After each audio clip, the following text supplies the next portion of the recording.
Hello students. कैसे हैं आप लोग और कैसी चल रही है आपकी प्रिपरेशन? वो अच्छी चल रही होगी। आज हम नेक्स्ट टॉपिक करेंगे एलिमेंट्री नंबर थ्योरी का। आज हम करेंगे यूएफडी यानी कि यूनिक फैक्टराइजेशन थ्योरम। ठीक है। एंड जैसा टाइम होगा हम आगे भी क्वेश्चंस को डील कर लेंगे। और मैं कोशिश करूंगी जो नंबर ऑफ डिवाइसेस है ना का वो भी कवर अप कर लूँ आज। ठीक है, लेट्स स्टार्ट। आज हम जो करेंगे वो मैं आपको बता देती हूँ।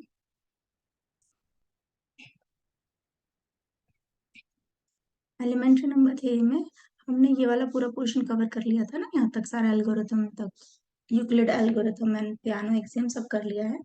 अब आता है यूनिक फैक्टराइजेशन थ्योरम एंड एक कॉन्ग्रुएंस एक्चुअली इसके साथ कनेक्टेड है, तो इसलिए मैं इसके बाद इसको कराऊंगी। यहाँ देखो पूरा प्रिंट नहीं है तो ये आप इसको कर लेना।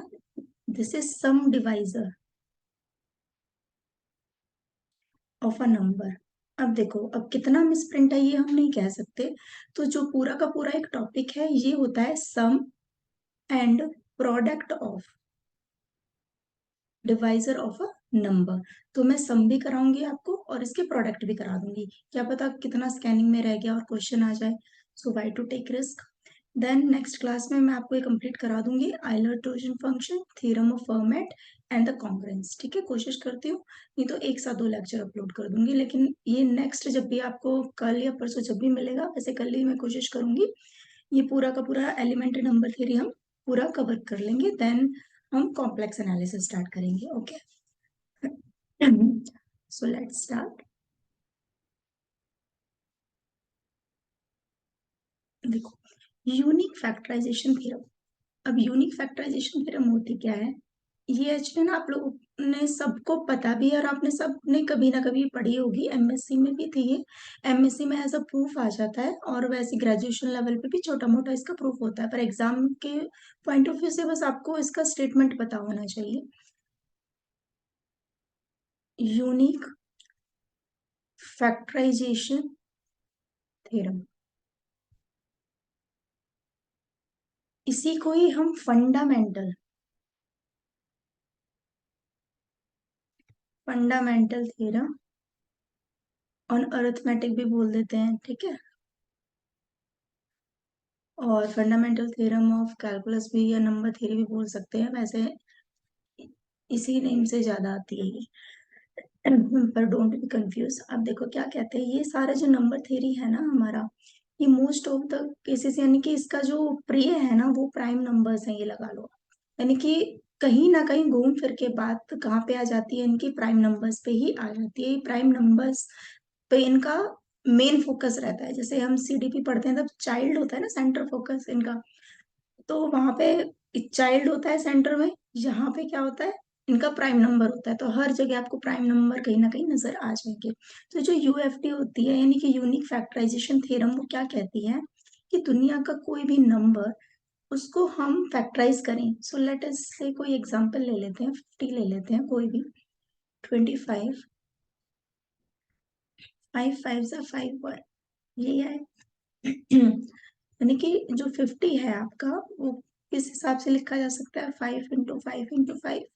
यानी कि दुनिया का कोई भी नंबर इफ हम उनको प्राइम फैक्टराइजेशन में ब्रेक करें, यानी कि उसका जो फैक्टर है हम प्राइम फैक्टराइजेशन कर दें, यानी कि 2 × 5 स्क्वायर, तो जो इसकी रिप्रेजेंटेशन होगी ना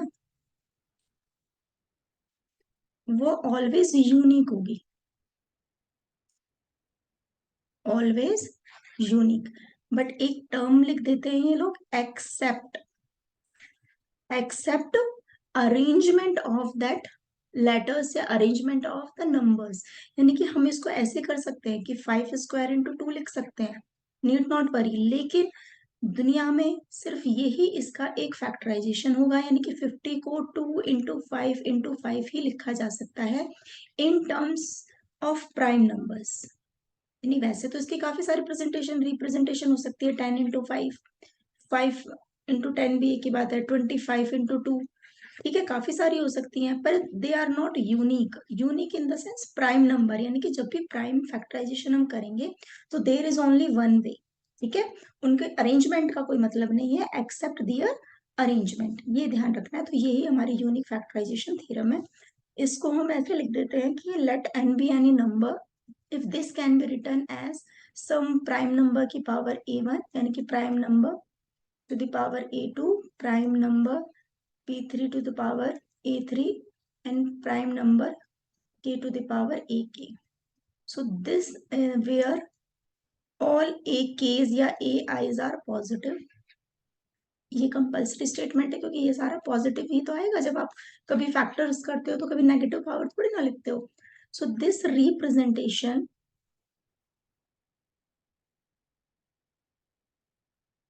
क्या लिख दिया, रिप्रेजेंटेशन इज यूनिक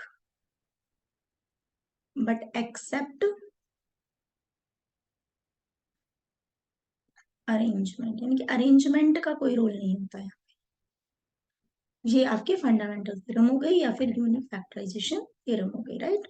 ऑलराइट, बहुत ही इजी था, इसमें कुछ आपको करने के लिए था नहीं।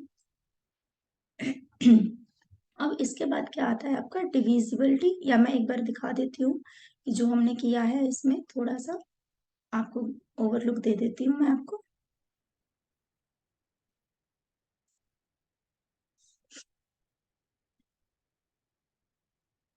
देखो यूनिक फैक्टराइजेशन थ्योरम है हमारे पास यहाँ पे, also called fundamental theorem of arithmetic, every integer obviously greater than one, यानी कि दुनिया का कोई भी number which should be always greater than one, क्योंकि वन है, वन को तो क्या हम प्राइम नंबर के उसमें लिख नहीं सकते ना। अच्छा, अपने आप से पूछना, आपको सबको पता है ना one is a prime number और कंपोजिट नंबर क्या है, ये है भी या नहीं है, और नहीं है तो क्यों नहीं है, ठीक है। आई सपोज आपको ये चीज पता होगी और पता होनी भी चाहिए, पर इसका रीजन भी पता करना, और जीरो भी बताना मुझे टेलीग्राम पे बताना, जीरो इवन नंबर है, ऑड नंबर है, होल नंबर तो है ऑब्वियसली, इंटीजर है या नहीं है, या नेगेटिव इंटीजर है, मुझे जीरो के बारे में भी आप नॉलेज देना, ठीक है। देखते हैं आपका थोड़ा सा टेस्ट भी लिया जाए।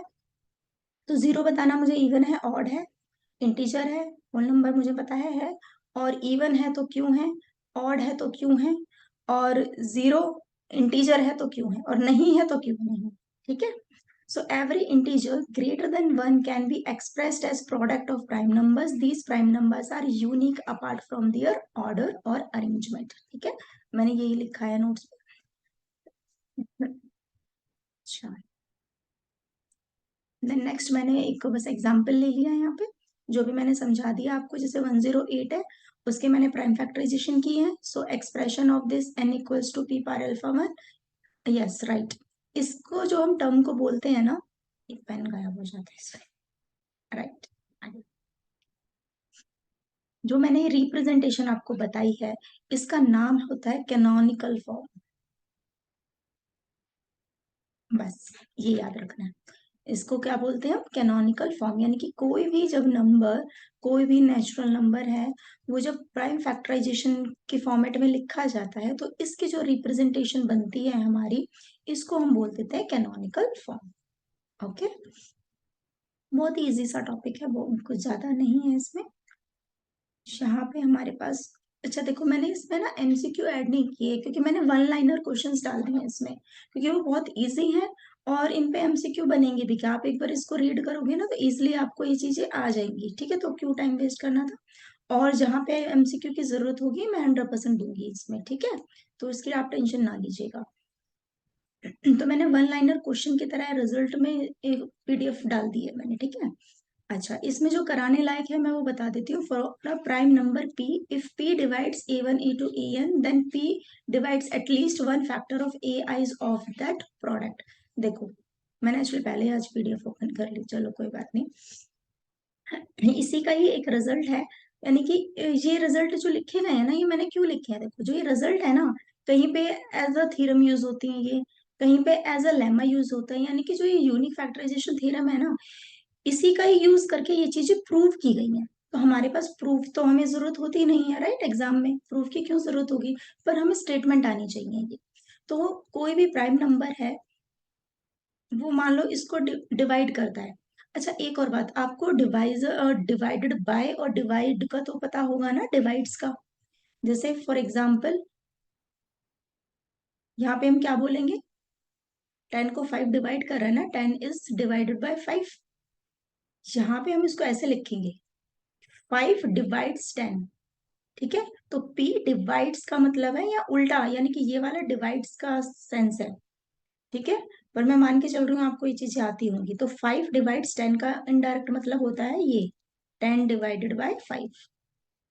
ठीक है, तो यहाँ पे है, मान लो P है कोई प्राइम नंबर, वो लेट अस से इन दोनों को डिवाइड कर रहा है, तो ये at least one factor of AI को हमेशा ही डिवाइड करेगा। तो हम एग्जाम्पल ले लेते हैं, कोई कोई भी प्राइम नंबर लेते हैं हम, लेट अस से 7, जिसको कंप्लीटली किसको डिवाइड करेगा, आप बताइए। 63, इसको हम क्या लिख सकते हैं, 9 into 7। सो देखो, इसके प्रोडक्ट में से एक को तो हमेशा ही डिवाइड करेगा ही ना, बस ये रिजल्ट है। तो आप काउंटर एग्जाम्पल लेके क्वेश्चंस को कर सकते हैं। अच्छा, अब हमारे आते हैं यूक्लिड साहब। यूक्लिड क्या बोलते हैं कि जो हमारे पास प्राइम नंबर्स होते हैं ना, वो इनफाइनाइट होते हैं। ये अंडरस्टूड है ना, लेकिन ये बोला किसने था, ये बोला था यूक्लिड ने। और इन्होंने इसको अपनी सेकंड थ्योरम बना लिया। फर्स्ट थ्योरम ऑलमोस्ट कुछ ऐसी थी, ठीक है, इसी का ही एक्सटेंशन वर्जन था, या ये कह दे कि ये उसकी इनकी फर्स्ट थ्योरम का एक्सटेंशन था। तो यहाँ पे यूक्लिड जो सेकंड थ्योरम थी वो कहती है कि जो प्राइम नंबर्स है वो कितने होते हैं हमारे पास, इनफाइनाइटली मैनी। और जितने भी आपके पास प्राइम नंबर्स होते हैं ना, उनके बीच का जो गैप है वो भी काफी होता है। यानी कि हम गैप को कभी भी आज तक डिफाइन नहीं कर पाएंगे कि प्राइम नंबर हमारे पास किस मतलब गैप पे है। यानी कि कोई फॉर्मूला मालूम, कोई रिकरेंस रिलेशन के थ्रू कोई एक पर्टिकुलर फॉर्मूला या जनरलाइज्ड फॉर्मूला आज तक बना नहीं पाए हैं, लेकिन कुछ हद तक जैसे फिबोनाची नंबर्स ले लिए गए थे, रिकरेंस रिलेशन के थ्रू कुछ टर्म्स तक हम अरेंजमेंट कर सकते हैं। लेकिन यहाँ पे बोला जाता है always there is a large gap, यानी कि कोई भी कॉन्सिक्वेंट, यानी कि बिल्कुल एग्जैक्ट गैप हम नहीं बता सकते, यानी कॉन्सिक्यूटिव कुछ नहीं बता सकते। जैसे 2 4 हमें पता है भी, इवन नंबर में 2 2 का गैप होता है, 3 में भी हमारे पास गैप बता सकते हैं, लेकिन हम प्राइम नंबर्स में हम डिफाइन नहीं कर सकते इनका। ये मतलब अरेंजमेंट लेस है, इनके पास कोई अरेंजमेंट नहीं है। So there are arbitrary large gap in the sequence of prime numbers. ठीक है, तो अब ये बात बताओ, जब हमारे पास लार्ज गैप आ गए प्राइम नंबर्स के बीच में, यानी कि जैसे 2 2 के बाद 3 5 7 9 इस टाइप से चलता जा रहा है, तो इनके बीच गैप क्या है, लार्ज गैप है, आर्बिट्री नंबर है। तो जो इनके बीच के जो नंबर्स होंगे वो क्या होंगे, कंपोजिट नंबर्स ही तो होंगे ना। तो इसको मान लो मैं अलग तरीके से बोलना चाहूँ तो ये भी तो बोल सकती हूँ कि भाई इनके बीच में हमारे पास काफी सारे कंपोजिट नंबर होते हैं, यानी कि for any positive integer there always exist some consecutive numbers, right. तो बस सोचने वाली बात है, जो आपको आता है ना वही नंबर थ्योरी है, बस आप ये सोच लो। बस हम उसको मैथमेटिकल वे में किस तरीके से रिप्रेजेंट करते हैं ना, वो हमारे ऊपर है। एक बहुत ही अच्छा इंटरेस्टिंग एक रिजल्ट है, ये MCQ बन सकता था तो मैंने वन लाइनर में डाल दिया। बहुत ही आसान है। जैसे एक रिसर्च हुई, उसमें मैथमेटिशियन ने इतना तो निकाल लिया कि मान लो हम ये बता पाए कि भाई जैसे ये है 2 3 5 7 इस टाइप से चला जा रहा है, कि भाई 11th प्लेस पे एक प्राइम नंबर है हमारा, कोई P11। ठीक है, तो ये वाला जो प्राइम नंबर आएगा, मैंने प्लेस की बात करी, नंबर की बात नहीं कि कौन सा प्राइम नंबर है। मैं सिर्फ ये बता रही हूँ कि सपोज 11th नंबर पे हमारा कोई एक प्राइम नंबर है P11, तो ये हमेशा ना, ये हमेशा छोटा होगा किससे, 2 raised to the power 2 power n यानी कि 11, इससे ये हमेशा छोटा होगा। ये एक जनरलाइज्ड वर्जन है, ये आपको याद रखना पड़ेगा। So if P and B n prime in the sequence of the prime numbers, then Pn is always less than 2 raised to the power 2 power n। आप लेके देख लो, 2 3 5 and 7, राइट। यहाँ पे फोर्थ प्लेस पे है, यानी कि P4 that is equals to 7। क्या ये छोटा है 2 power 4 से, ऑब्वियसली छोटा है ना। ठीक है, तो ये आपको ये वाला नंबर याद रखना है, एग्जाम में पूछा जा सकता है। मैं पेपर बना रही होती तो इस वाले चैप्टर में मुझे कुछ नहीं दिख रहा होता तो कम से कम ये MCQ तो डाल ही सकते हैं। जॉब का सवाल है ना, थोड़े टेढ़े बनते हैं क्वेश्चंस। यूक्लिड सेकंड थ्योरम मैंने अभी आपको बता दी, the number of prime numbers is infinite.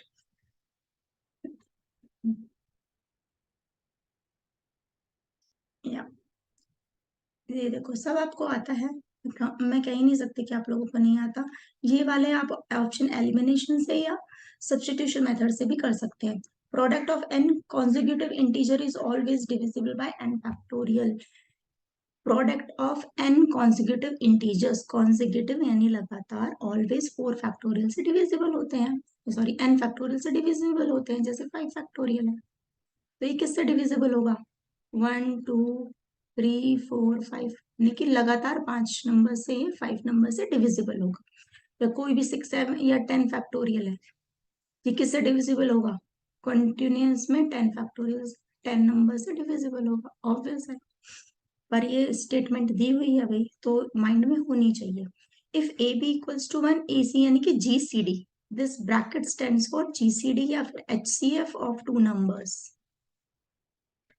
ठीक है, 2 नंबर्स का कभी भी एच सी एफ कितना हो? 1 हो, और दो दो और नंबर हो जिनमें ए एक कॉमन हो, then G C D of a comma b c is always 1। तो मैंने एक एग्जाम्पल भी लिख दिया हुआ है यहाँ पे, राइट। जैसे 5 9 है, 5 7 है, तो देखो इन दोनों में ये तो कॉमन है, और इन दोनों का प्रोडक्ट मैंने ले लिया, 5 3 भी 1 आएगा, यानी कि इन दोनों का जीसीडी भी 1, इन दोनों का जीसीडी भी 1, और यहाँ पे 5 × 7 करेंगे वो भी 1। ठीक है, easy result. Euclid first theorem, first theorem क्या कहती है? हमारे पास सेम वही जो भी मैंने ऊपर पढ़ाया था, वो 2 नंबर्स पे एप्लीकेबल है, कि if P divides a b, so either P divides a और P डिवाइड्स बी। जैसे मैंने 2 नंबर्स का लेके बताया था आपको 63, तो इसमें से इसमें इसको डिवाइड किया ना, तो ये ही यूक्लिड की फर्स्ट थ्योरम थी। फर्स्ट थ्योरम में डिविजिबिलिटी दी, सेकंड थ्योरम में इन्होंने प्राइम नंबर के बेस पे क्या बोल दिया कि ये तो इनफाइनाइट नंबर है, हमारे से बाहर है, पर हम स्टिल लगे हैं इनमें। ठीक है, कुछ ना कुछ इन्वेंट करके ही रहेंगे, मैथमेटिशियन थे, ऐसे ही थोड़ी ना। तो उन्होंने ये बता दिया था कि इनफाइनाइट है। अब आते हैं नंबर। अच्छा, अब हम आगे क्या पढ़ेंगे वो देखो। Number of divisors of numbers हमें पढ़ना है।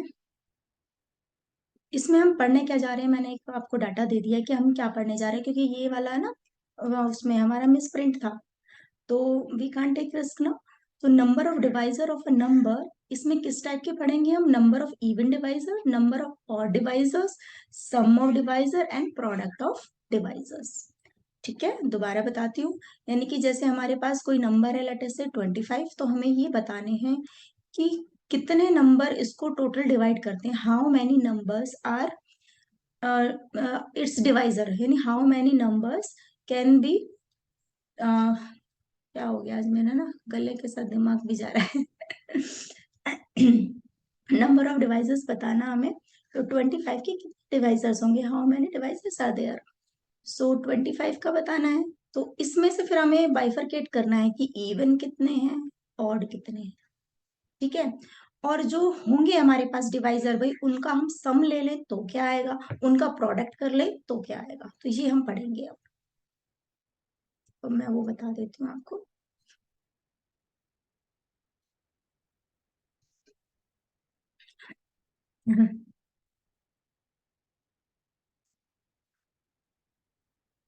Number of divisor,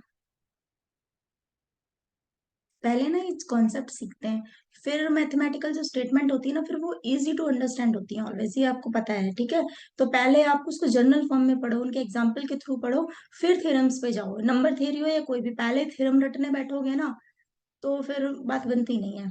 number of divisor हम टाउ एन से रिप्रेजेंट करते हैं इसको, कुछ बुक में टी एन भी मिल जाएगा, डी एन भी मिल जाएगा, पर मोस्ट फ्रिक्वेंटली जो यूज होता है वो होता है टाउ एन। ठीक है, अब ये क्या है?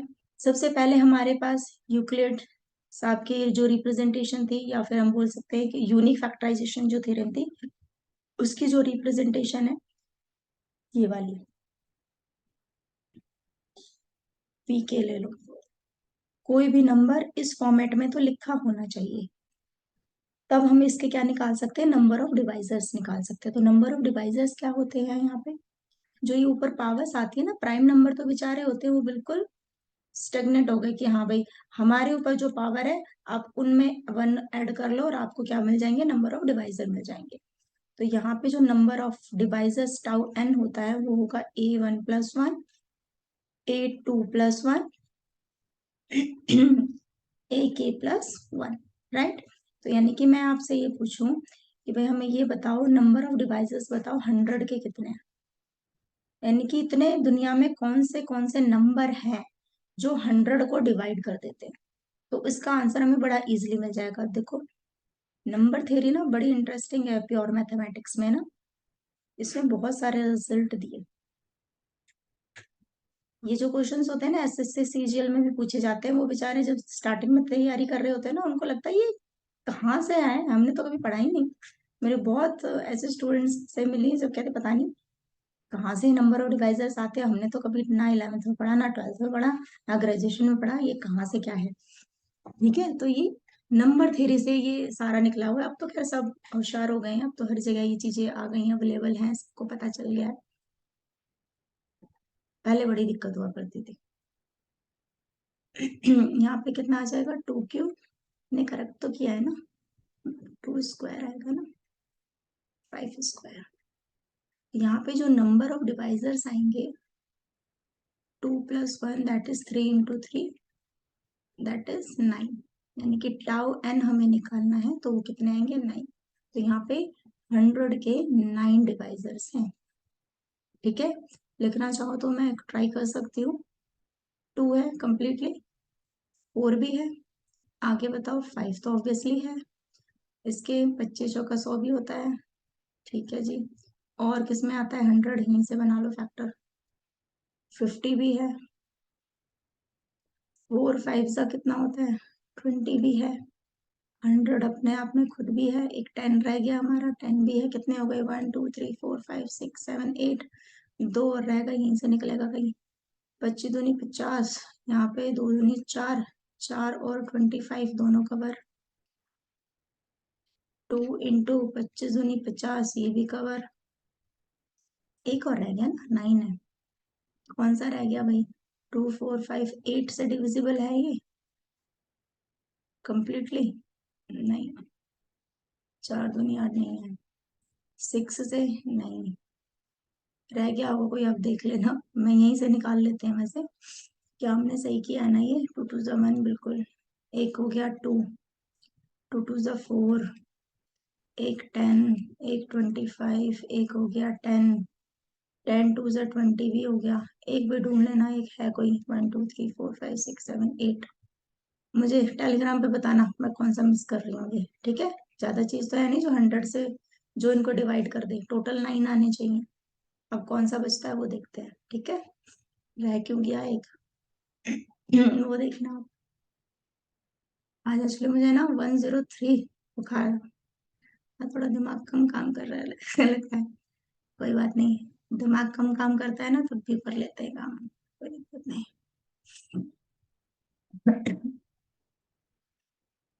10 10 5 5 सा ये आ गया 125। चलो आप देखना, ठीक है, इसको कोई ज्यादा बड़ी चीज तो है नहीं, मैं काउंटर एग्जाम्पल पे कुछ और बता देती हूँ। जैसे 8 है,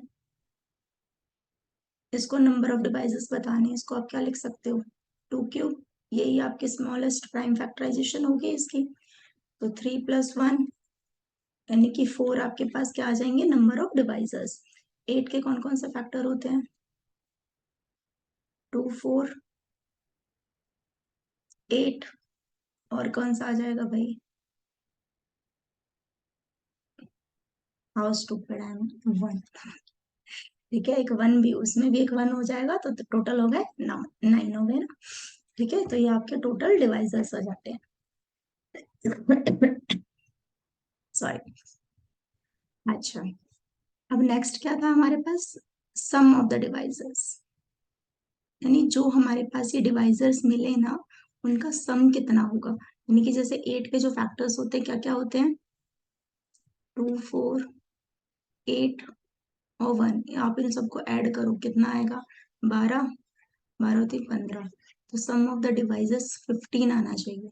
ठीक है, तो ये आपके पास ना एक इन्वेंटेड फॉर्मूला है, तो हम फॉर्मूला करेंगे। Sum of divisors, sum of divisors की डेफिनेशन, ये कैनोनिकल फॉर्म सब में यूनिक रहेगी, यही लेके चलना है हमें हर जगह। यानी कि प्राइम फैक्टराइजेशन का पावर के फॉर्मेट में हमें लिख लेना है हर जगह। तो सम ऑफ डिवाइसेस कैसे निकालेंगे हम? P1 minus into P2 minus one, P2 minus one, P3 minus one, Pk minus one, Pk minus one. यहाँ पे क्या कर देना है आपको? A1 plus one, A2 plus one, A3 plus one, AK plus one. ठीक है, बस। अब जैसे हमने निकाला टाउ 8, ठीक है। अब उसका प्राइम फैक्टराइजेशन कितना था? 2 क्यूब, और तो कोई प्राइम है ही नहीं, तो यानी कि सिर्फ वन स्टेप के लिए हमें करना पड़ेगा। P1 minus P1, P1 minus P1, A1 plus ए। तो यहाँ पे प्राइम फैक्टराइजेशन क्या है इसका? 2 - 1, 2 - 1 पावर कितनी है? 3। तो यहाँ कितना आ जाएगा? 4। ये कितना आ जाएगा आपके पास? 2 पावर 16 -1, कितना आ गया आपके पास? 15। या उसका आंसर भी 15 था? हमारे पास क्या था? 2481। बिल्कुल, एडिशन कितना आ रहा है? 15। तो यही हमें निकालना था। Hope it's clear.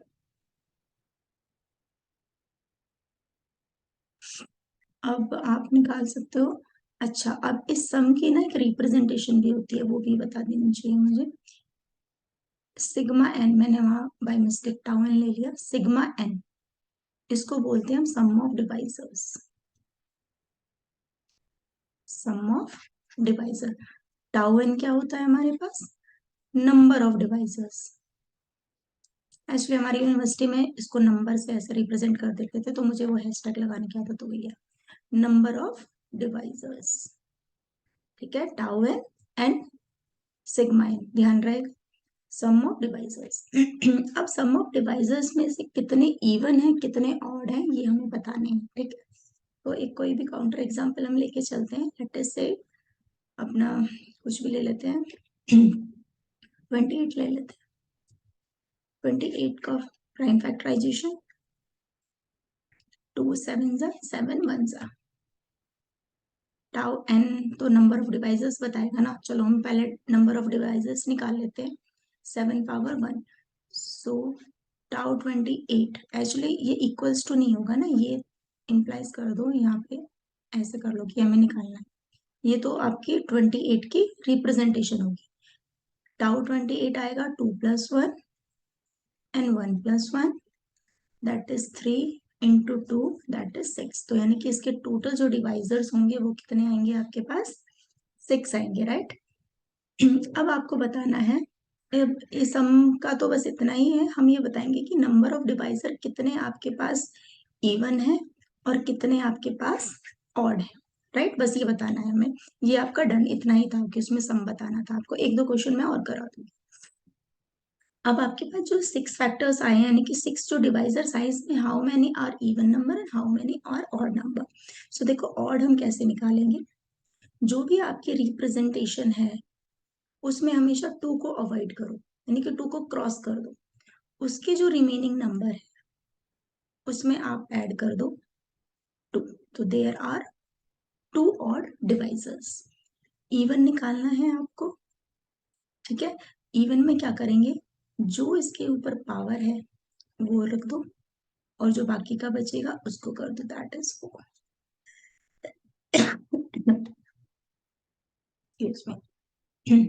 मैंने कुछ क्वेश्चंस कराए हैं आपको, मैं वो करा देती हूँ आपको पीडीएफ में। आज के लिए थोड़ा सा एडजस्ट कीजिएगा, आज थोड़ा गला ऐसा हो रहा है। मैंने देखो ये करा दिया है आपको, अब मैं थोड़ा पीडीएफ करा देती हूँ आपको।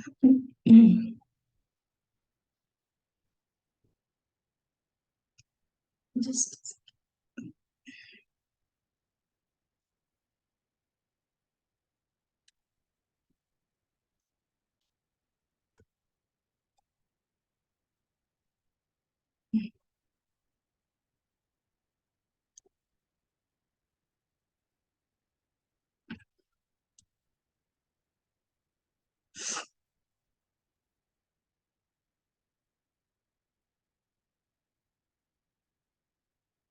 डिवाइजर ऑफ अ फंक्शन, देखो मैंने ये पूरा लिखवाया, if n is a positive integer, if n is positive integer, tau n is the number of all positive divisor, tau n is, यहाँ पे देखो d divides n, यानी कि टोटल नंबर ऑफ डिवाइजर्स हमें बताने हैं। ये समेशन में वन लगा देते हैं क्योंकि सम बताना है हमें, तो वन एज अ, यानी ये लगा लो कि उसमें जब हम सम ओपन करते हैं तो ईच में वन का मल्टीप्लाई करते जाए तो कोई फर्क नहीं पड़ता, कुछ यहाँ स्टेटमेंट होनी चाहिए थी ना, इसलिए लिख दिया। यानी कि सम किसको डिवाइड कर, इस आप वन को हटा भी देंगे तो भी कुछ नहीं, बुक्स में वन लिखा हुआ है तो जस्ट आपको कंफ्यूजन ना हो मैंने इसलिए लिख दिया, अदरवाइज इसका सिंबल सिर्फ इतना भी ठीक था। ठीक है, if n can be represented at this p power one p power two, यहाँ पे आप आर कर लेना या ऊपर नीचे की कर लेना है, की है ये नीचे की कर लेना। Where p i's are the distinct prime number, तो उनका जो पावर्स होती है उनका सम। ठीक है, next one,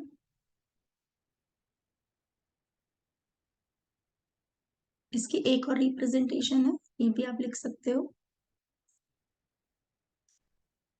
each positive integer n then tau n can be written as product of this, यानी कि product of a plus one, यानी कि हम यहाँ पे क्या करते हैं a प्लस वन, और जो a पावर होती है उसमें वन वन ऐड करते चले जाते हैं ना, this is the symbol of पाई।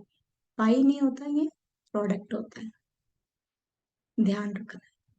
ठीक है, वो जो ऊपर टाउ एन था वो किस फॉर्मेट में था, यानी कि हम बता रहे हैं कि इस टाउ एन का जो सिंबल है ये किसको रिप्रेजेंट कर रहा है, समीशन को रिप्रेजेंट कर रहा है, यानी कि हमें ये बताना है कि ये आपको टाउ एन लिखा है तो आपको ये बताना है इसके डिवाइजर का सम बताओ। लेकिन जो डिवाइजर का सम निकलता है वो कैसे निकलता है, प्रोडक्ट करने से उसके नंबर्स, यानी उसके प्राइम नंबर की पावर से, तो इसलिए उसका हमने प्रोडक्ट कर दिया बस। क्या आप एक बार देखेंगे ना आपको इजीली समझ आ जाएगा। अच्छा, अब एक और रिजल्ट, मान लो कोई प्राइम नंबर है आपके पास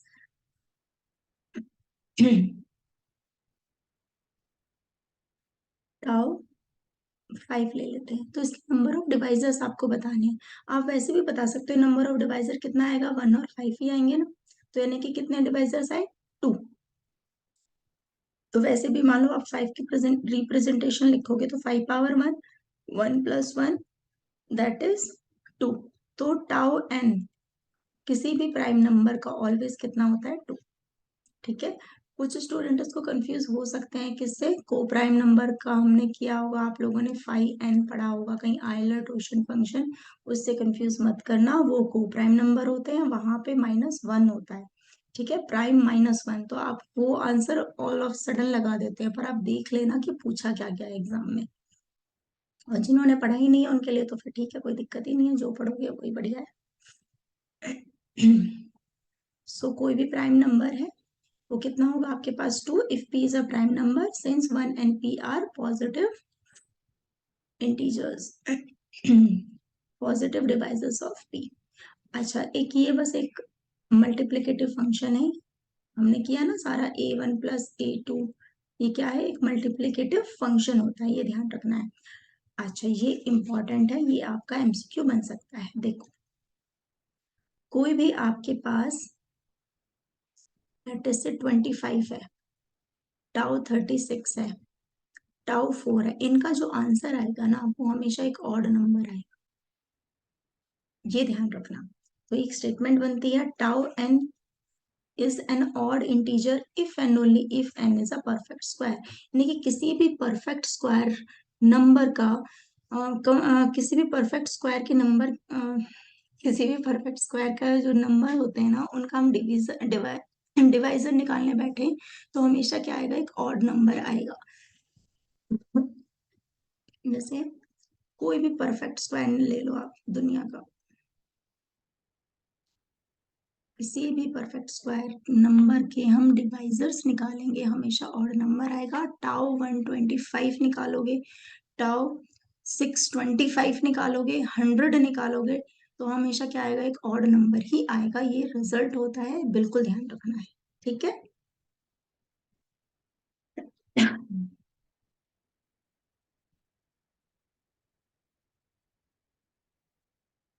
find the number of divisors of 50 40, ये मैंने करा दिया आपको, पर फिर भी इसमें देख लो एक नया ये मैंने इसको फॉर्मेट में लिख दिया, यहाँ पे पूरा इसकी रिप्रेजेंटेशन, ऊपर इनको ऐड करके लिख दिया तो कितना आ गया 60। ठीक है, अब नंबर ऑफ डिवाइसेस देख लो इसके।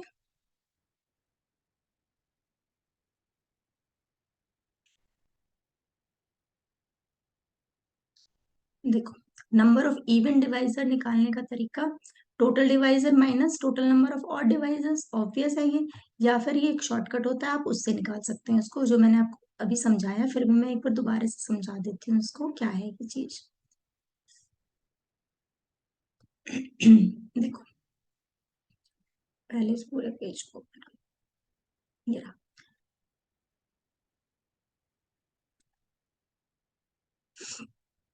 यहाँ पे आपको नंबर ऑफ डिवाइजर्स मिल गए 60। तो सबसे पहले आप ऑड डिवाइजर निकालो इसके। और डिवाइजर्स कैसे निकाल सकते हैं भाई, टू को मैंने बोला इग्नोर करना है, क्योंकि टू किसी में भी आप मल्टीप्लाई करोगे, टू का कोई भी एक, आप एक पावर भी मल्टीप्लाई कर दोगे ना, तो वो इवन नंबर में कन्वर्ट हो जाएगा, राइट।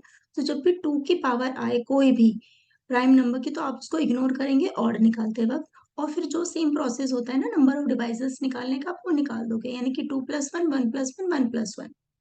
तो टोटल नंबर कितने आ गए आपके ऑड डिवाइजर के 2, और टोटल डिवाइजर कितने आपके 60, 60 में से माइनस करोगे 12, तो 48 आ गए आपके पास even number. But examiner directly आपको इवन नंबर पूछ ले तो जरूरी थोड़ा ना पहले नंबर ऑफ डिवाइसेस निकालोगे फिर ऑड निकालोगे, नहीं। उसमें क्या करना है, इवन के केस में आपको ये 4 लिखना है आगे। ठीक है, और जो ये ऊपर के हैं वो एज इट इज हो जाएंगे। देखो मैं दिखाती हूँ, मैंने करा है ये क्वेश्चन, यहाँ पे नीचे कराया होगा ये। यानी कि जो भी आपके पास टू की पावर है उसको लिखेंगे यहाँ पे। मैंने ये लास्ट में एक नोट में भी डाल दिया है। टू की पावर 4 थी ना, तो टू की पावर 4, 4 यहाँ लिखा, और रिमेनिंग जो आपके पास ऑड वाला पैटर्न था उसमें आप मल्टीप्लाई कर दो, या फिर ऑड नंबर आपके पास अवेलेबल है तो उसके ऊपर बस उसकी पावर का मल्टीप्लाई कर दो, आपके पास इवन नंबर आ जाएंगे। ठीक है, होप इट्स क्लियर।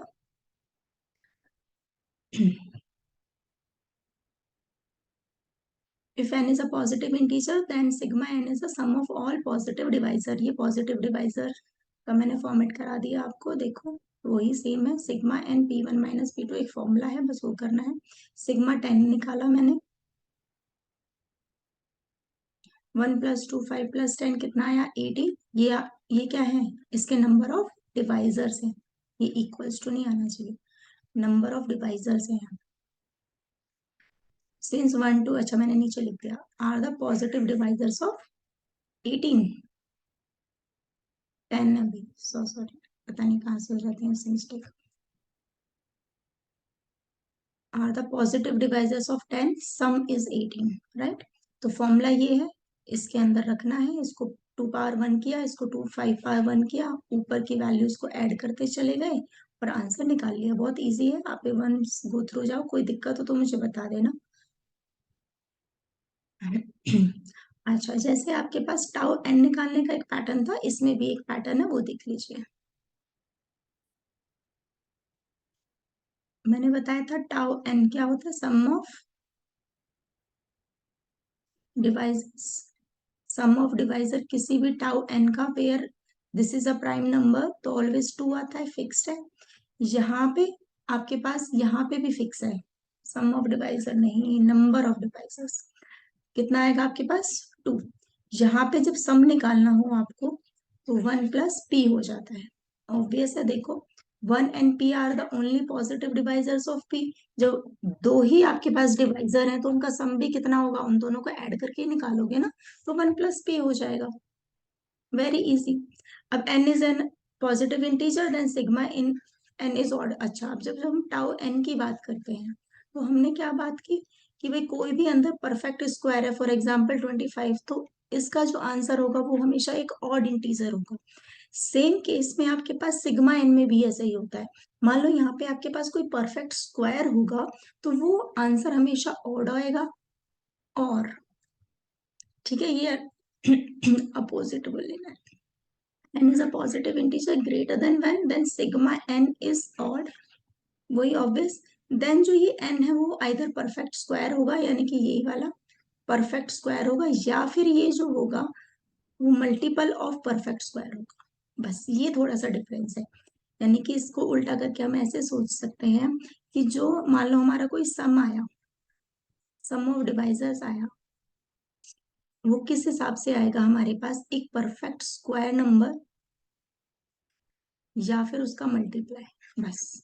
ठीक है, और वो क्या आएगा हमारे पास, किसी ऑड का होगा, बस, और कुछ नहीं है। दोबारा से देख लो, if n is any integer greater than 1 then sigma n is odd, यानी कि सम ऑफ डिवाइजर हमारा ऑड होगा, सिग्मा n हमारे पास ऑड होगा, कब, जब ये जो n होगा वो इधर कोई परफेक्ट स्क्वायर होगा या फिर 2 का मल्टीपल होगा, बस। यानी कि तो सिग्मा ऑफ 25 हुआ, सिग्मा ऑफ 50 हुआ, इन दोनों के ही नंबर्स क्या आएंगे हमारे पास, ऑड आएगा, बस। ठीक है, ये वन लाइनर क्वेश्चन थे, मैंने क्वेश्चन में ऐसा क्वेश्चन बना के डाल दिए रिजल्ट। ये मैंने एक एग्जाम्पल लिया है, आप देख लेना, आपको नहीं आए समझ में तो मुझे बता देना। ठीक है, यहाँ तक हो गया है। सेम एग्जाम्पल है, आप सॉल्व कर लेना, नहीं आया तो मुझे प्लीज बता देना, क्योंकि एक जैसे क्वेश्चन है ना, बार बार करने का कोई सेंस नहीं बनता। अब आता है प्रोडक्ट, प्रोडक्ट ऑफ डिवाइसेस। अभी तक हमने सम तो कर लिया, सॉरी, सम कर लिया, सम किससे रिप्रेजेंट किया, सिग्मा एन, प्रोडक्ट की एक्चुअली हम इससे प्रोडक्ट एन से भी कर सकते हैं, पर ऐसा कोई रिप्रेजेंटेशन की जरूरत नहीं है, दे भी दोगे तो कोई दिक्कत भी नहीं है। मान लो हमें सम तो सिग्मा एन से निकाल लिया उस फॉर्मूले से, प्रोडक्ट निकालना उससे भी आसान है। प्रोडक्ट कैसे निकालेंगे, मान लो हमें एन पता है, तो हम क्या निकालेंगे, जो टाउ एन थे ना, टोटल नंबर ऑफ डिवाइजर्स जो थे उसमें डिवाइडेड बाय 2 कर देंगे, वही उसका आंसर आएगा। सबसे इजी, मान लो इसी क्वेश्चन में, मान लो ये है 4000, इसमें मैंने कहीं नंबर ऑफ डिवाइसेस निकाले हुए हैं, ये आपका सम ऑफ डिवाइसेस है। अच्छा, यहाँ से निकाल लेते हैं, इसके नंबर ऑफ डिवाइसेस कितने होंगे, 3+1, 1+1, 2+1, 1+1, राइट। तो 4 × 2 × 3 × 2, राइट, कितना आ जाएगा, 8, 8×48, 48। ठीक है, तो इसके जो प्रोडक्ट होगा ना, जितने भी इसके डिवाइसेस बनेंगे वो बनेंगे 4/248 डिवाइडेड बाय 2। इनके डिवाइजर्स जो होंगे, यानी कि जो टोटल 48 होंगे ना, पता नहीं क्या क्या होंगे, वो 48 को मैं प्रोडक्ट कर दूं, तो जो उसका आंसर बनेगा ना, वो बनेगा 420024। ये आपका रिजल्ट है। देखते हैं, मैंने करा दिया होगा, नहीं तो नेक्स्ट, हाँ ये रहा, product of divisor of a number is n tau power n divided by 2। तो मैंने एक छोटा सा एग्जांपल ले लिया, बस चीजें क्लियर होनी चाहिए। Product of divisors of a number 42, अब 42 को हम इस फॉर्मेट में लिख सकते हैं, तो सबसे पहले हमें क्या निकालना है, नंबर ऑफ डिवाइजर्स, 1 1 1 आया, सबको ऐड किया 8, तो प्रोडक्ट ऑफ डिवाइजर्स ऑफ 42 कितना आ जाएगा, 42 पावर 4। ठीक है, अब मैंने इसको प्रूव भी किया है, देखो कैसे।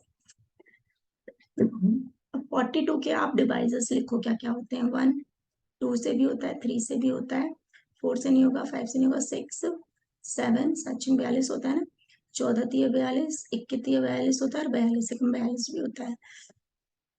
टोटल कितने, 8, 1 2 3 4 5 6 7 8। ठीक है, अब आपको इन सब का प्रोडक्ट करना है, राइट, तो प्रोडक्ट कितना आएगा, अकॉर्डिंग टू आवर आंसर ये आना चाहिए 42 raised to the power 4। सो देखो, इन दोनों का प्रोडक्ट करो, कितना आएगा, 42, इन दोनों का प्रोडक्ट करो 42, इन दोनों का करो 42, इनका करो 42, तो 42 raised to the power 4 आ गया आंसर। तो ये चीजें ऐसे होती हैं, समझ के पढ़ो, एक दो बार गो थ्रू हो जाओगे पीडीएफ से, आ जाएगा, यही चीज मैंने यहाँ पे लिख दी है। ये रिजल्ट जो मैंने आपको बताया, ये मैंने लास्ट में लिख दिया है रिजल्ट बना के, क्योंकि रिजल्ट बनता है तो फिर आप ज्यादा फोकस करते हो।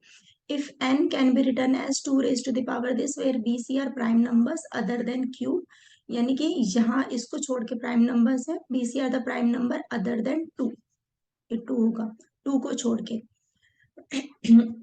यानी कि ये बी और सी टू नहीं होके कुछ भी हो सकते हैं, लेकिन प्राइम नंबर होनी चाहिए। The number of even divisors क्या होंगे, जो टू की पावर पी होगी वो, और जो इनका सम होगा वो।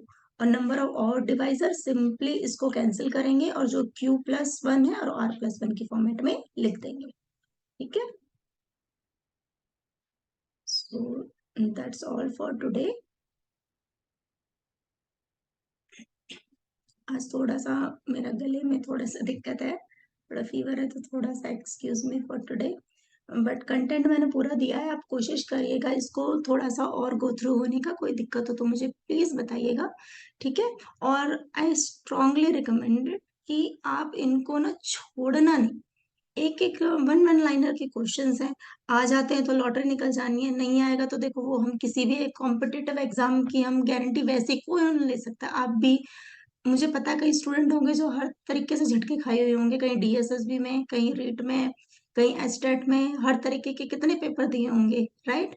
तो इतना आप लोगों को आइडिया हो चुका है ना कि मतलब हम कितना पढ़ते हैं और क्या स्ट्रेटजी होनी चाहिए। और ये भी होता है, सिलेक्शन उसका कभी नहीं होता जो सब कुछ पढ़ के जाता है, स्ट्रेटेजिक वे में पढ़ना पड़ता है। यानी कि हमने पेपर को आप एनालाइज करो, जितने भी आज तक के आए हैं ना, सिर्फ बेसिक्स को छू के निकल जाते हैं, बट टॉपिक हमें हमेशा पता होने चाहिए। ठीक है, अब ये नहीं कि यूनिक फैक्टराइजेशन थ्योरम में हम पीएचडी कर ले, नहीं भाई, पर एटलीस्ट हमें उसका ओवरव्यू पता होना चाहिए, तभी देखो जॉब मिलती है। बहुत इजी टास्क नहीं है, और वैसे भी बड़ा 50% का क्राइटेरिया इन्होंने दे दिया है ना, ऊपर से नेगेटिव मार्किंग। तो इनको छोड़िएगा नहीं, 11th 12th का भी कीजिएगा और इनको जरूर करो। बस वन वन लाइनर के क्वेश्चन है, फटाफट बस माइंड में रखने हैं, कोई ज्यादा बड़ी बिग डील है नहीं, इनको छोड़ना नहीं। ठीक है, जॉब की बात है। सो इतने धक्के खाए होंगे, कहीं ने नहीं भी खाए होंगे, अच्छी बात है। तो अच्छे से प्रैक्टिस करो और पढ़ते जाओ। ठीक है, कोई प्रॉब्लम हो मुझे बताओ। Okay, bye bye, take care.